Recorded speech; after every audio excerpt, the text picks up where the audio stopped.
Science of Being Well by Wallace D. Wattles. Chapter 1. The Principle of Health. In the personal application of the science of being well, as in that of the science of getting rich, certain fundamental truths must be known in the beginning and accepted without question. Some of these truths we state here. The perfectly natural performance of function constitutes health, and the perfectly natural performance of function results from the natural action of the principle of life. There is a principle of life in the universe. It is the one living substance from which all things are made. This living substance permeates, penetrates, and fills the interspaces of the universe. It is in and through all things, like a very refined, indiffusible ether. All life comes from it. Its life is all the life there is. Man is a form of this living substance and has within him a principle of health. The word principle is used as meaning source.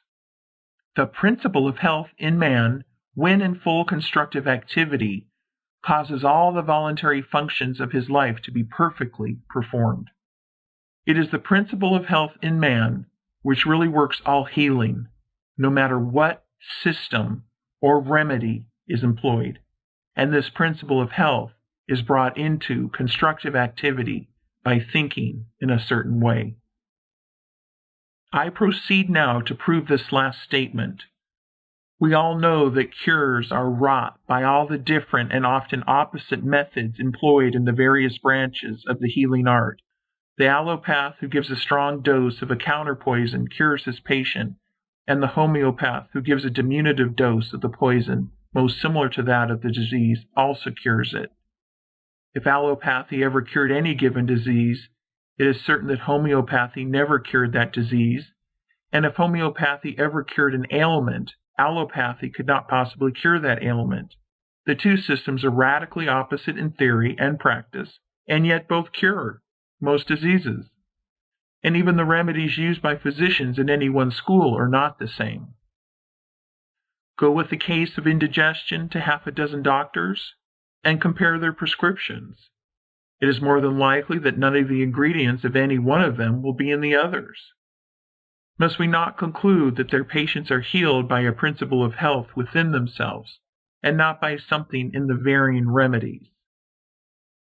Not only this, but we find the same ailments cured by the osteopath with manipulations of the spine, by the faith healer with prayer, by the food scientist with bills of fare, by the Christian scientist with the formulated creed statement, by the mental scientist with affirmation, and by the hygienist with differing plans of living. What conclusion can we come to in the face of all these facts but that there is a principle of health which is the same in all people and which really accomplishes all the cures, and that there is something in all the systems which under favorable conditions arouses the principle of health to action? That is, medicines, manipulations, prayers, bills of fare, affirmations, and hygienic practices cure whenever they cause the principle of health to become active, and fail whenever they do not cause it to become active. Does not all this indicate that the results depend upon the way the patient thinks about the remedy, rather than upon the ingredients in the prescription? There is an old story which furnishes so good an illustration on this point that I will give it here. It is said that in the Middle Ages, the bones of a saint, kept in one of the monasteries, were working miracles of healing. On certain days, a great crowd of the afflicted gathered to touch the relics, and all who did so were healed. On the eve of one of those occasions, some sacrilegious rascal gained access to the case in which the wonder-working relics were kept, and stole the bones. And in the morning, with the usual crowd of sufferers waiting at the gates, the fathers found themselves shorn of the source of the miracle-working power. They resolved to keep the matter quiet, hoping that by doing so they might find the thief and recover their treasures. And hastening to the cellar of the convent, they dug up the bones of a murderer who had been buried there many years before.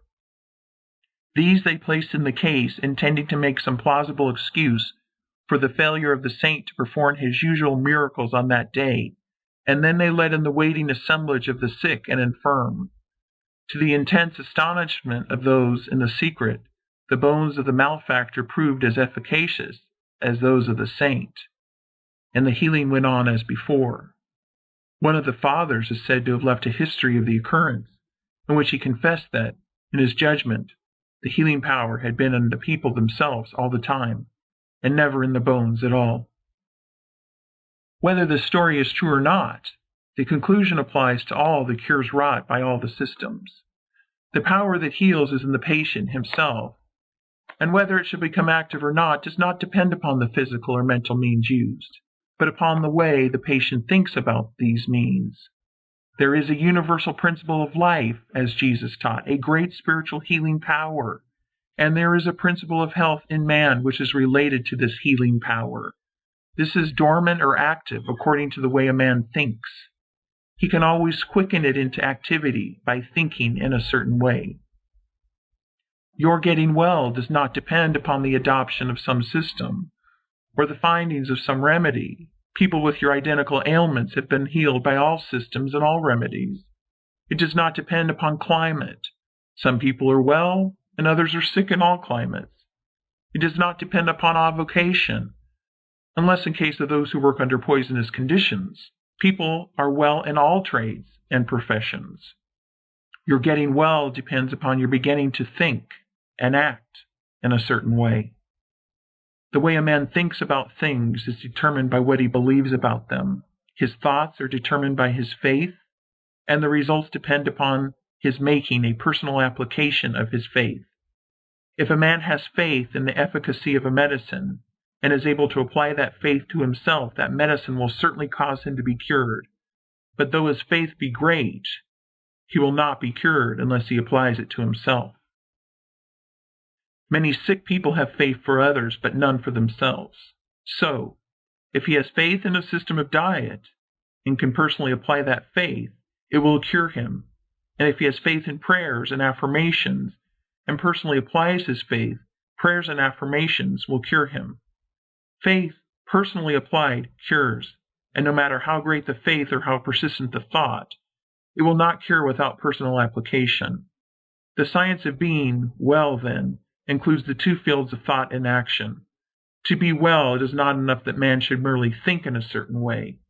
He must apply his thought to himself, and he must express and externalize it in his outward life by acting in the same way that he thinks.